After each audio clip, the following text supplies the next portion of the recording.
क्या आपके भी लहसुन के खेत में खरपतवार आपकी फसल के 2 गुना हो जाता है? तो यह कोई एक आम बात नहीं है, यह काफी चिंताजनक विषय है, क्योंकि यह आपकी फसल का उत्पादन भी काफी गिरा देता है।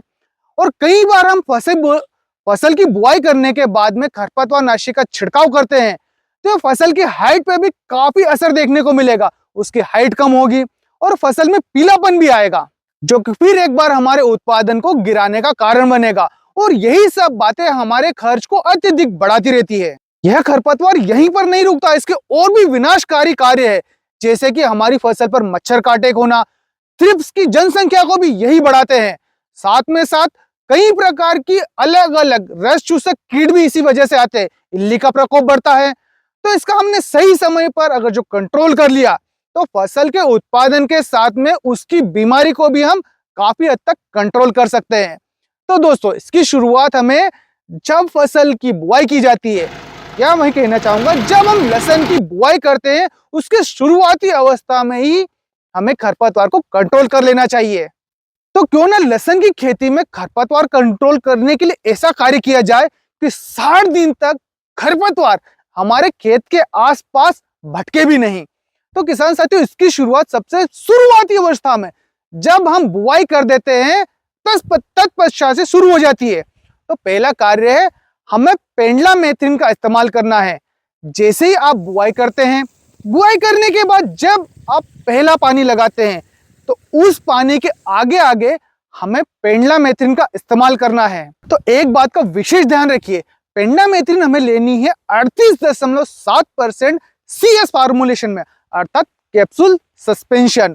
किसान साथियों, इसका डोज रखना है प्रति 1 एकड़ 600 ml। यहाँ पर कई किसान साथियों का एक ही सवाल है या फिर शिकायत रहती है कि पेंडामेथ्रिन का हमें तो रिजल्ट ही देखने को नहीं मिलता है, या फिर ये डालने के बाद भी खेत में काफी ज्यादा खरपतवार उग जाता है। तो हमारा जो फार्मूला है, जो हमने अनुभव किया है, उससे रिजल्ट देखने को यह मिला है कि जैसे आप पानी दे रहे हैं, उसके आगे 2 सरी या 2 क्यारियों में सिर्फ आगे डालना है, न कि पूरे खेत में डाल दिया है। यदि ये ज्यादा देर धूप में रहेगी, तो इसका विपरीत असर या इसका रिजल्ट ना के बराबर देखने को मिलेगा। अब पेंडामेथ्रिन तो इस्तेमाल हो गई है, अब 2 दिन के बाद में यहाँ पर हमें ऑक्सीगोल्ड या ऑक्सीफ्लोफिन जो बोलते हैं, वह डालना हमें 10 ml प्रति 20 लीटर पंप में। वहीं या 1 एकड़ में आप 60 ml इस्तेमाल करें। आपके जैसे ही पैर थमने लग जाते हैं खेत में पानी देने के बाद में, तो इसका इस्तेमाल कर लीजिए। जो खरपतवार या जो बीज हमारा पेंडामेथ्रिन से बच चुका है सड़ने के लिए, उसका अंकुरण हो गया है, तो ऑक्सीफ्लोरोफिन आप डालोगे तो यह उसे भी खत्म कर देगा और आपके क्षेत्र में 99.99% तक खरपतवार उगेगा ही नहीं। यदि कुछ उग भी जाता है तो उसे हमें निंदाई गुड़ाई नहीं करना है। कहने का तात्पर्य है कि खुरपी से निंदाई नहीं करना है। जो भी खरपतवार उग गया है उसे हाथ से काफी आसानी से निकाल लीजिए।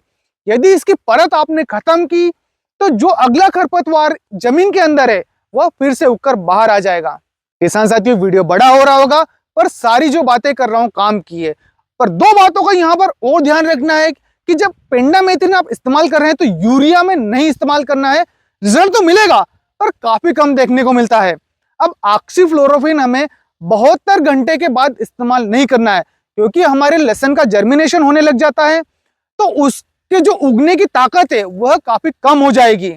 यदि आप इस अवस्था में देना भूल गए या किसी कारणवश नहीं दे पाए 48 घंटे के अंतराल में, तो जब आप पहला पानी दे रहे हैं, लहसुन आपकी बाहर निकल कर आ गई जमीन के, उस समय आप 5 ml प्रति 20 लीटर पंप में यदि देते हैं, पानी देने के 2 से 4 घंटे पहले तो भी आपका खरपतवार जो उग गया है वो खत्म हो जाएगा।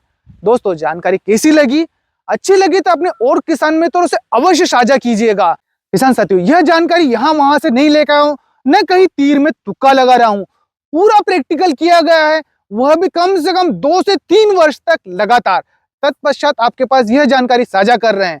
तो आपके अपने किसान हितैषी चैनल को सब्सक्राइब जरूर कीजिएगा। आपका एक सब्सक्राइब हमारे मनोबल को काफी ज्यादा बढ़ा देता है। ऐसे ही अपना प्यार बनाए रखें। धन्यवाद।